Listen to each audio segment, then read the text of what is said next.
ഏവർക്കും നമസ്കാരം. ഇന്ന് കർക്കിടക രാശിജാതരായ പുണർദം അവസാനപാദം, പൂയം, ആയില്യം എന്നിവരുടെ ഫെബ്രുവരി മാസഫലങ്ങളെക്കുറിച്ചാണ് ഇവിടെ പറയുവാൻ പോകുന്നത്. ആദ്യമായി ഈ രാശിജാതരുടെ ആരോഗ്യസ്ഥിതി നോക്കാം.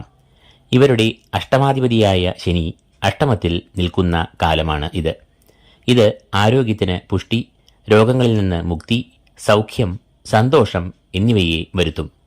എന്നാൽ സൂര്യൻ ഫെബ്രുവരി 13 മുതൽ കുംഭത്തിലേക്ക് പ്രവേശിക്കുന്നത് ആരോഗ്യത്തെ പ്രതികൂലമായി ബാധിച്ചേക്കാം.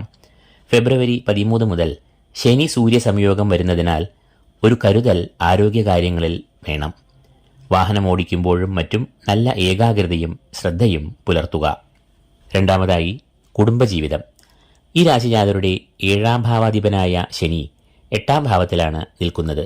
അത് ദാമ്പത്യ ജീവിതം, വിവാഹാലോചനകൾ എന്നിവയിൽ ചെറിയ തടസ്സങ്ങൾ, അസ്വാരസ്യങ്ങൾ, പങ്കാളിക്ക് ചെറിയ തരത്തിലുള്ള ആരോഗ്യ പ്രശ്നങ്ങൾ എന്നിവയെ സൃഷ്ടിച്ചേക്കാം.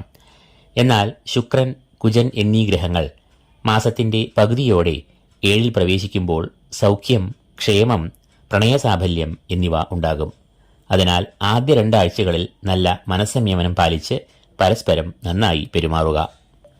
മൂന്നാമതായി, തൊഴിൽ സ്ഥിതി. ഈ രാശിജാതരുടെ കർമാധിപൻ ചൊവ്വ ആകുന്നു. ചൊവ്വ ഫെബ്രുവരി 5 മുതൽ മകരത്തിൽ പ്രവേശിക്കുന്നു. 11 മുതൽ ശുക്രനും മകരത്തിൽ പ്രവേശിക്കുന്നു. ഈ കാലം പൊതുവെ തൊഴിൽ മേഖലയിൽ നല്ല നേട്ടങ്ങൾ ഉണ്ടാകും. എന്നാൽ 8ാം ഭാവമായ കുംഭത്തിൽ ശനി നിൽക്കുന്നതിനാൽ ചെറിയ തോതിൽ ടെൻഷൻ, കാര്യവിളംബം, ഉയർന്ന ഉത്തരവാദിത്തങ്ങൾ, ജോലിഭാരം എന്നിവ കൂടുവാൻ സാധ്യതയുണ്ട്. ഉദ്യോഗാർത്ഥികൾക്കും ഈ സമയം അനുകൂലമായ സമയമാണ്. ബിസിനസ് മേഖലയിൽ ഉള്ളവർക്ക് അവസാന 2 വാരം നല്ല ഫലങ്ങൾ ഉണ്ടാകും. നാലാമതായി, വിദ്യാഭ്യാസം. വിദ്യാർത്ഥികൾക്ക് ഫെബ്രുവരി 12 വരെ ഏറ്റവും അനുകൂലമായ നേട്ടങ്ങൾ ഉണ്ടാകും. ഫെബ്രുവരി 13 മുതൽ രവി അഷ്ടമത്തിലേക്ക് പ്രവേശിക്കുമ്പോൾ ചെറിയ തടസ്സങ്ങൾ സൃഷ്ടിച്ചേക്കാം. അതിനാൽ നല്ല ഏകാഗ്രതയോടെ, അർപ്പണബോധത്തോടെ ഈ രാശിജാതർ പഠനം കാഴ്ചവെക്കേണ്ടതാണ്. അഞ്ചാമതായി, ധനസ്ഥിതി നോക്കാം. 2ാം ഭാവാധിപനായ സൂര്യൻ ഈ മാസം 7ലും 8ലുമായി സഞ്ചരിക്കുന്ന സമയമാണ് ഇത്. 11ാം ഭാവാധിപനായ ശുക്രൻ, വ്യാഴം എന്നിവരും അനുകൂലമായ ഫലങ്ങൾ നൽകും. സാമ്പത്തികമായ പ്രതിസന്ധികൾ നീങ്ങും.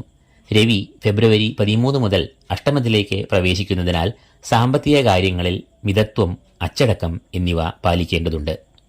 അപ്പോൾ ഈ രാശിജാതർക്ക് ഫെബ്രുവരി മാസം ഗുണദോഷ സമ്മിശ്രമായ ഫലങ്ങളാണ് ഉണ്ടാകുക എന്ന് നാം കണ്ടു.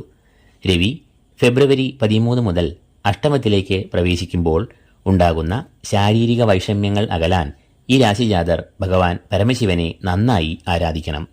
സൂര്യന്റെ അധിഷ്ഠാന ദേവതയായ മഹാദേവനെ ഭജിക്കുമ്പോൾ സൂര്യൻ പ്രീതനാകുന്നു. പിൻവിളക്ക്, ധാര എന്നിവ വഴിപാടായി കഴിക്കുന്നത് അതിവിശേഷമാണ്. കൂടാതെ ശിവ പഞ്ചാക്ഷരനാമമായ ഓം നമ ശിവായ എന്ന് നിത്യവും ജപിക്കുക. ഇത് ആരോഗ്യത്തിന് പുഷ്ടിയെ നൽകും. ശനിപ്രീതിക്കായി ശാസ്താവിനെ ഭജിക്കുക. ശനിയാഴ്ചകളിൽ നീരാജനം വഴിപാടായി കഴിക്കുക. ഏവർക്കും ഈശ്വരാനുഗ്രഹം നേരുന്നു.